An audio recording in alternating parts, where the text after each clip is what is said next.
Hello, guys, and welcome when you show up. Tonight, instead of doing the campaign like we normally have scheduled, I thought it'd be good because there's a lot of questions going around about how to play D&D, how to build a character, how to get involved in it. Now, I'm not doing this video to say how to play a certain character because you can play a D&D character however you want. That's not what I'm doing. Tonight's episode is just to give you a better understanding of how a character's build works. For instance, the differences between a barbarian's build versus a fighter build, and such and so on. But instead of trying to explain all of the characters and classes to you all at one time, I'm thinking it might be better to do an hour-long spotlight on one class every time we do this. So tonight's class of interest will be barbarians, the first class that pops up in the book. And barbarians are different from any other class. Every class is different from each other, seeing as like a fighter's not the same as a barbarian. A fighter is more trained in the arts of war, while a barbarian is just this rage-filled tribe member who just wants to punch things. That's one build that you can do. There are thousands. As Scarlet Moon has seen on multiple occasions of me playing as a barbarian, I can go anyway. And I thought it might be nice because you can find videos of all of the different classes and what their different things are, but they mash them all together and they don't actually highlight characters and their classes and give an idea of what you can expect when you go into a game or a campaign and you have a barbarian in your party. You don't, with the other videos, yes, they explain what a barbarian is, but they don't really explain how to create a barbarian. And with that, we can go into it. So, yes, you can read the book and learn about a barbarian. But until you delve deeper than what the book explains, you can't really comprehend it. And I'm not saying that to be offensive to anybody. People pick up on things very quickly. But in order to know something, you have to know what it is. What's the definition of that something?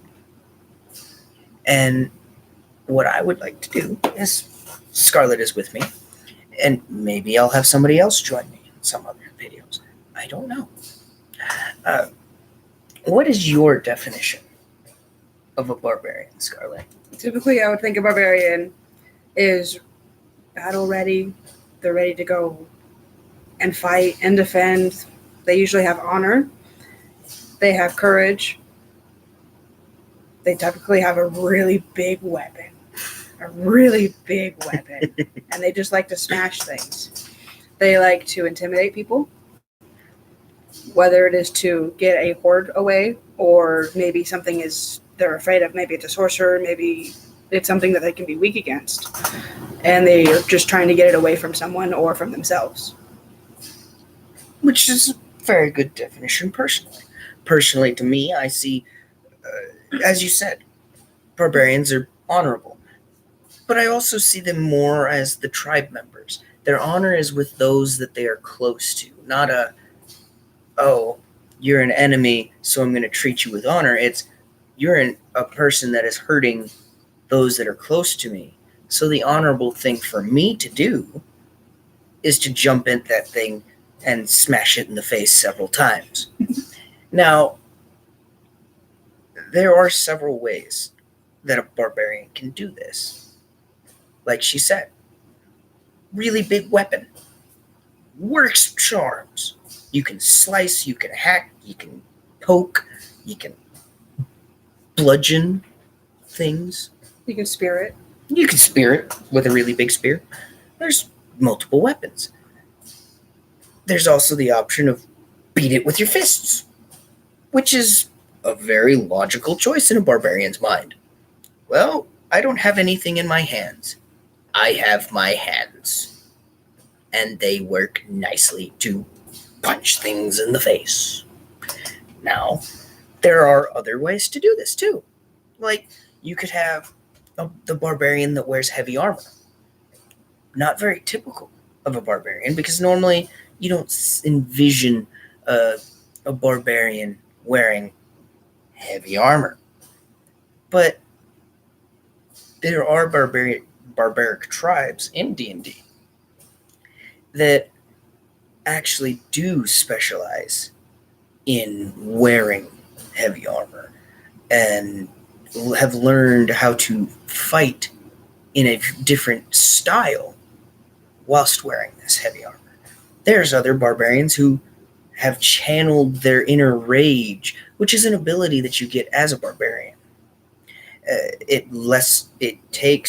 You take half damage from any physical attack, not magical, but that's because you're a barbarian. You're not prepared normally to take a magical attack. You're more trained and tuned to physical, which makes sense.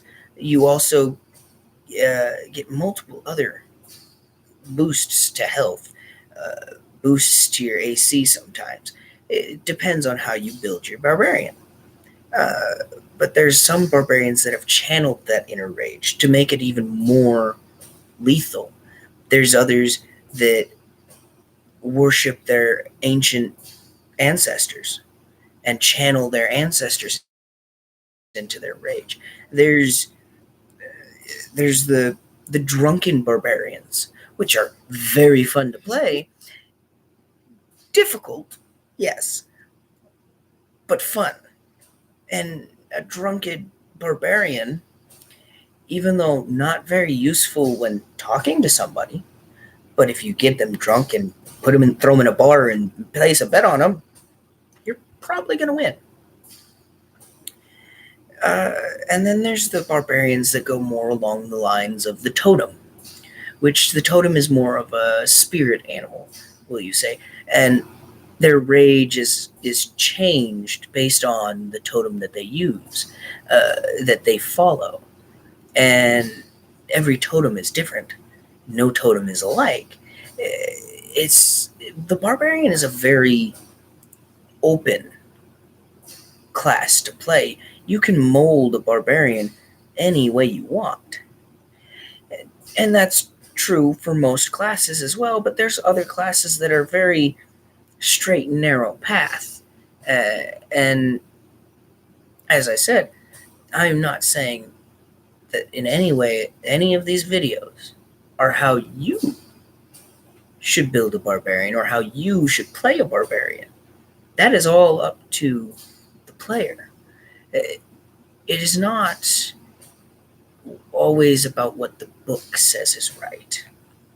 Sometimes the book says one thing and the player says, I don't want to do that. It happens all the time in D&D.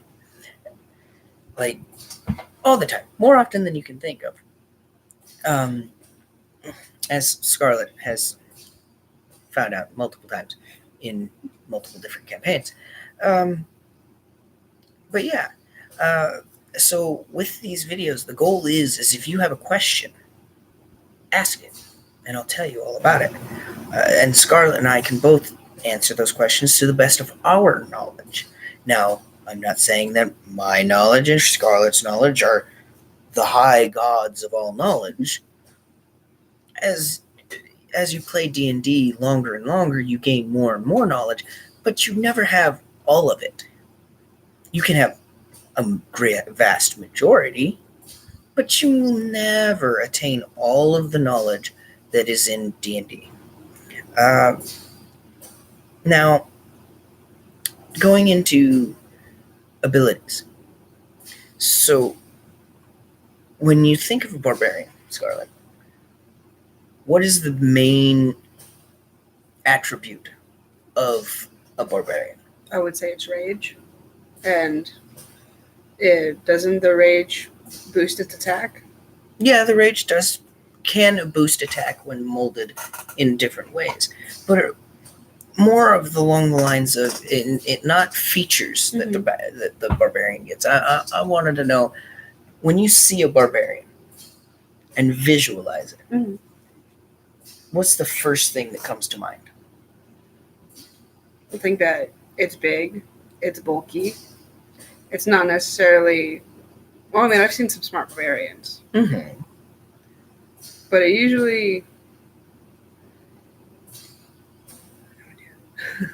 Well, usually it's like with ours, with one of our characters, she's always ready to go in and she wants to save our friends because she's close and we're like family.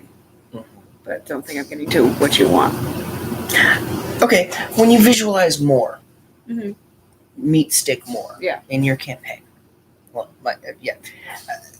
what do you see? See a guy that really, really loves his meat sticks and he likes to kill people. Okay, so killing people. Now that we're on that, no, YouTube, don't take this out of context. I'm watching your YouTube. I'm watching.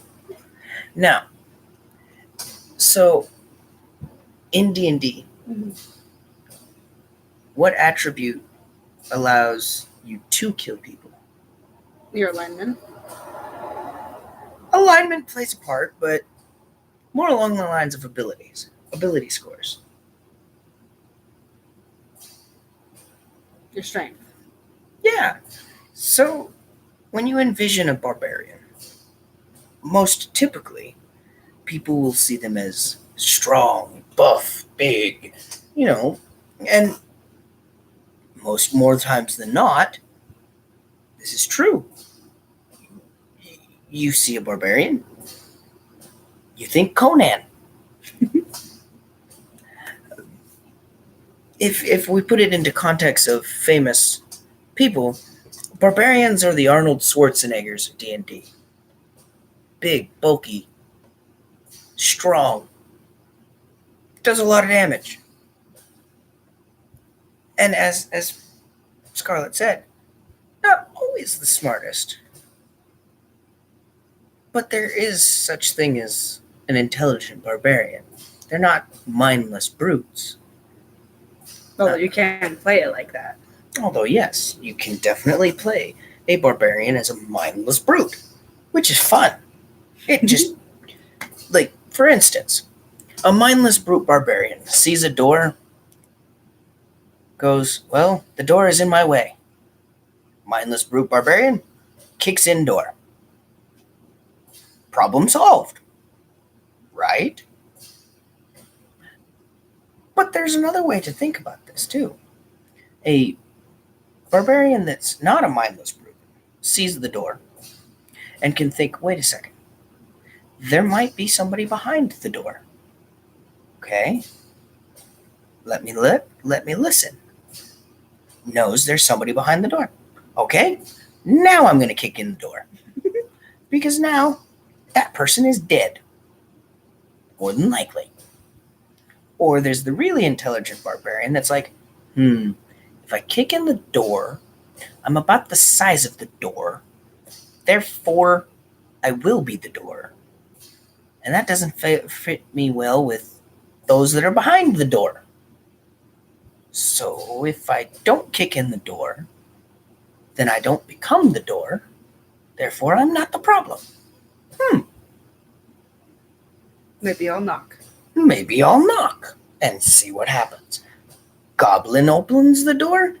Now I smash it and walk through the door, no longer being the door. Door is open.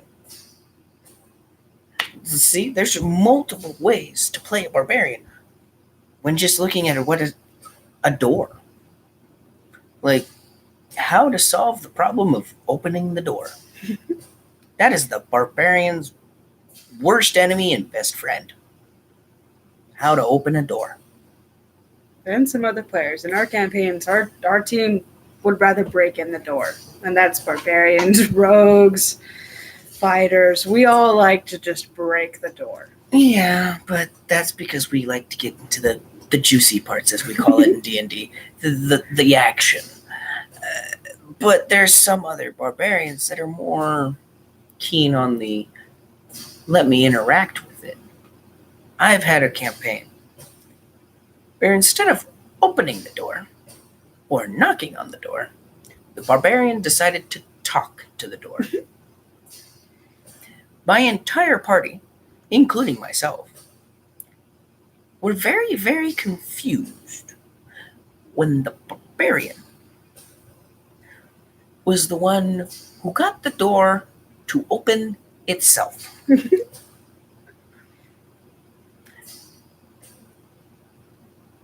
And then we figured out that the door was inanimate, meaning it was just an ordinary door.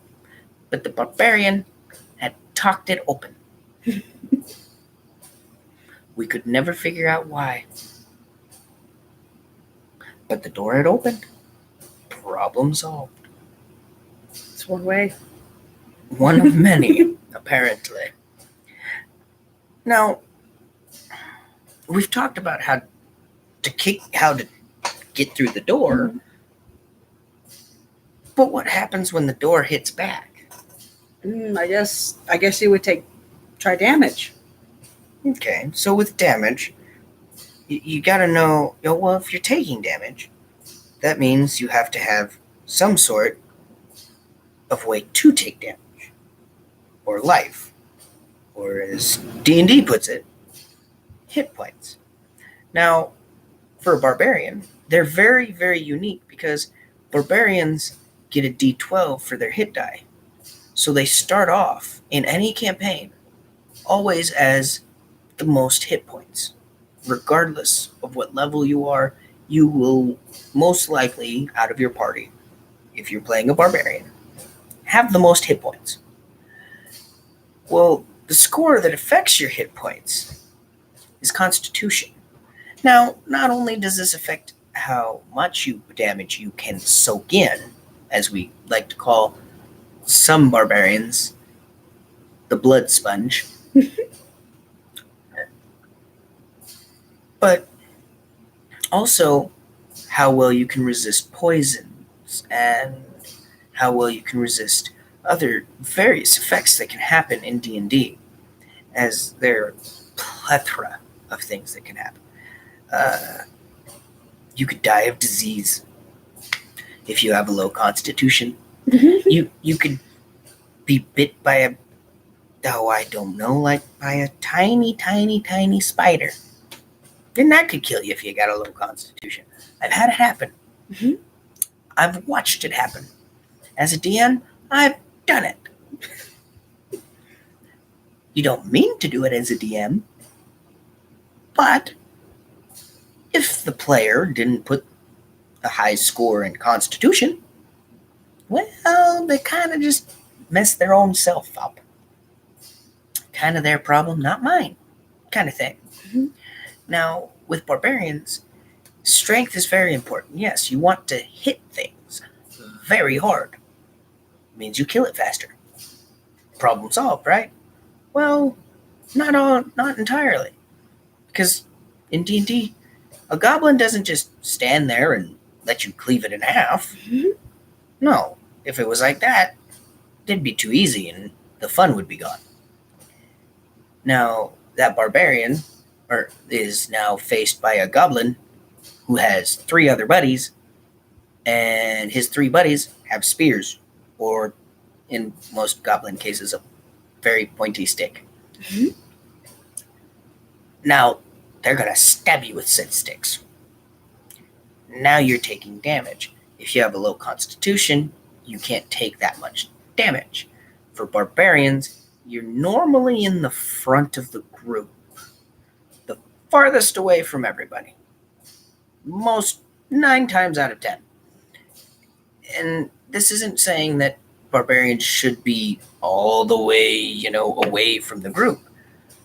More oftentimes than not, the barbarian kind of tend to isolate themselves because I'm going to draw a big group of people away from group and kill them.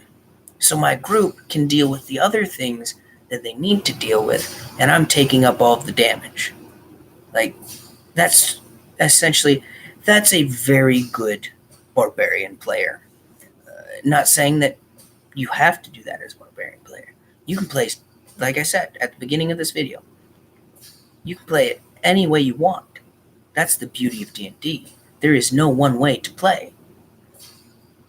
And in most cases that I've played in, I don't know about you, Scarlett, but when the barbarian separated the mass numbers away from the group, the group tended to survive. They did.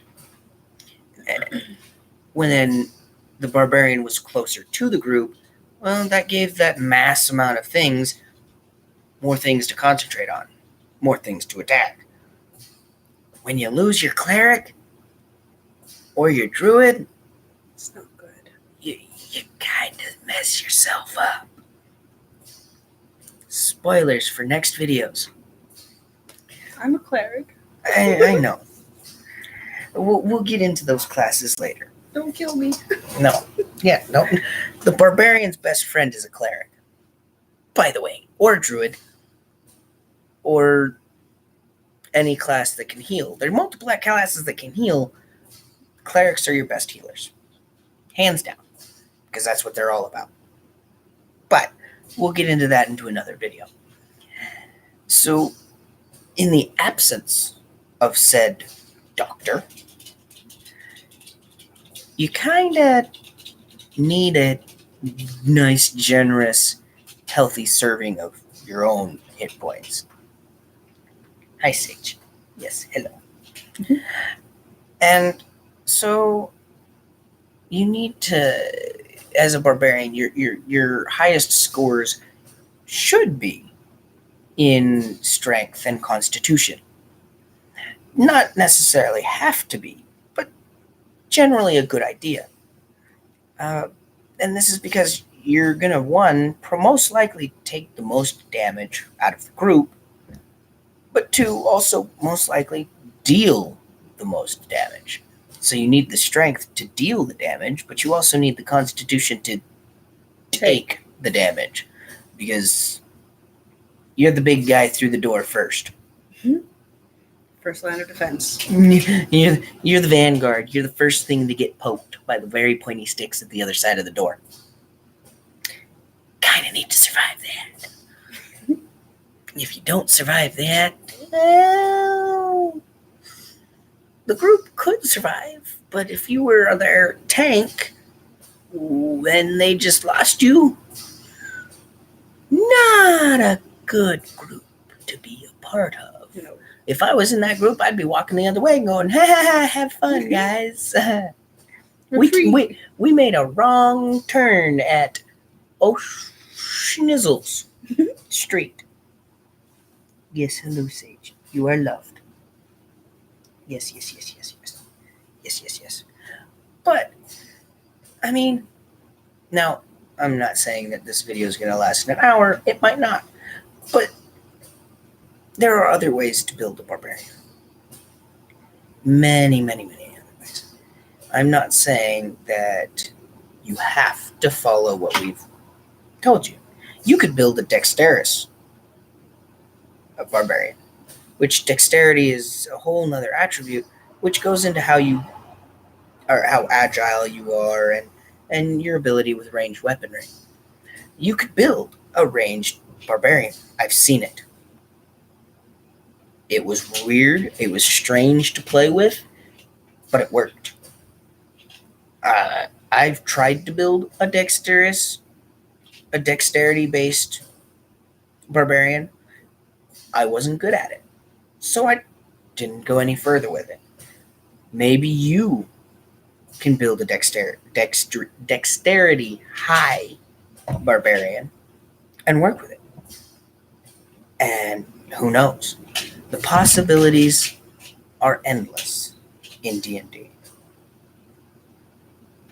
And that's the beauty of D&D. Although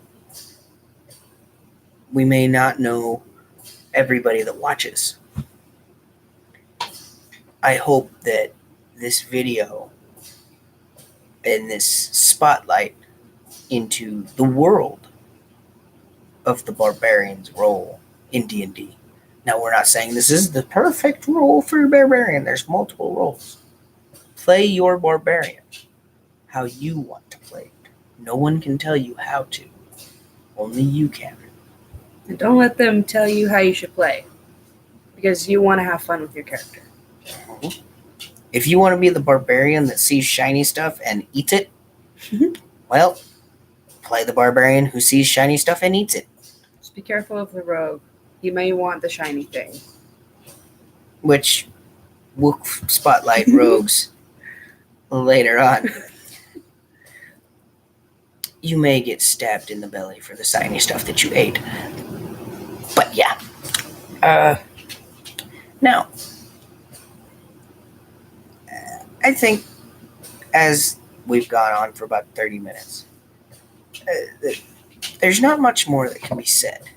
And seeing that this has only lasted about 30 minutes, I think maybe that these videos will be 30 minutes long, unless you guys ask questions.